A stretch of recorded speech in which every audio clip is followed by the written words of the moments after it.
Welcome to Web. In this video, we are creating a stopwatch app in vanilla JavaScript.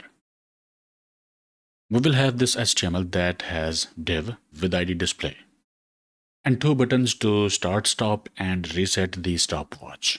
IDs are start, stop, BTN, and reset BTN. This is the output. Let's use a little bit of styling to improve the look and feel. This will work, right? And now let's write some JavaScript. In the scripts, let's declare and initialize variables for the stopwatch functionality. Timer will hold the interval ID for updating the stopwatch display at regular intervals. Start time will store the timestamp when the stopwatch starts running. Elapsed time will keep track of the total time that has passed while the stopwatch is active, starting at 0. And this is our state, is running. It's a Boolean flag that will indicate whether the stopwatch is currently running. In that case, it will be true, or stopped, and in that case, it will be false. Let's define a function, format time, that takes an input of milliseconds and converts it into a formatted string in the hour, minutes, and seconds format. Here we will convert milliseconds to seconds. Divide ms input by 1000 and round down to get the total number of the whole seconds.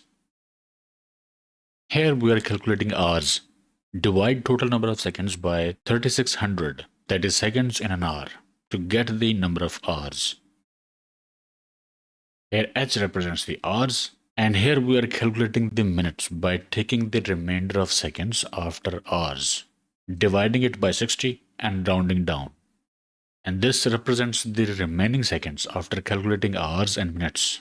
In short, this thing calculates and organizes the time components that are hours, minutes, and seconds derived from a total number of seconds. Now let's format each value. To do that, we will use map method. Each value, that is hour, minutes, and seconds, is converted to a string. And this ensures each value has 2 digits and add a leading 0 if necessary. For example, 5 becomes 05. Here we will join formatted values together with colons to create the hours, minutes, and seconds string, like this. Now this is our function that will format the time from a given input of milliseconds, and it will convert it into a formatted string in the hours, minutes, and seconds format. Now we will create a function that will update the time on demand, like when we will click these buttons. Define a function document.getIntervalID display.text content. Get this div and then run this function of format time, and we'll provide total elapsed time in milliseconds into this function, like this. Date.now minus start time calculates the time elapsed since the stopwatch was last started.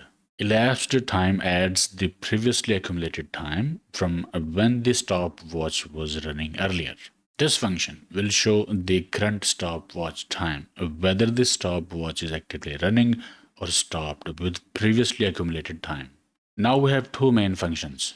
One formats the time and the other shows time in the web page at proper place. Now all we have to do is to link update time function, that is calling format time function, to these buttons. Start stop button, that is this one. Set up on-click event handler for the start stop button. Is running false or true? If stopwatch is running, stop the periodic time updates by clearing the interval. If stopwatch is stopped, set start time to the current timestamp in milliseconds, making the new start time. Elapsed time. If the stopwatch is running, add the time elapsed since the last start. If the stopwatch stopped, elapsed time will remain unchanged. Timer. If is running is true, timer is set to null. That means the interval is cleared. And if is running is false, start a new interval to update the display every second. Toggle the state. Switch is running between true, that is running, and false, that is stopped.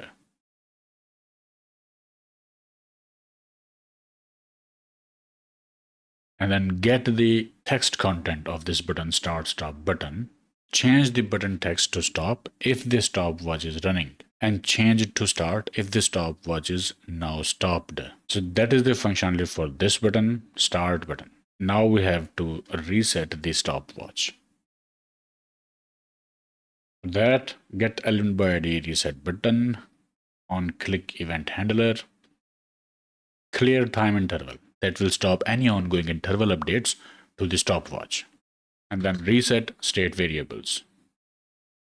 Is running 0 will set the stopwatch state to not running, and elapsed time 0 will reset the accumulated time to 0. Set the stopwatch display back to 000000, representing the reset state. Then change button label to start, reflecting that the stopwatch is ready to begin again. And it should work now. Let's see. Stopwatch is working. We can stop it right there. We can start it again from there. And we can also reset the stopwatch. Okay, there we have it. This is how we can create stopwatch in vanilla JavaScript. I have also created stopwatch in React.js. I will link that tutorial in description as well. Okay, I hope it helped. Like, share, subscribe, and I will see you in the next one.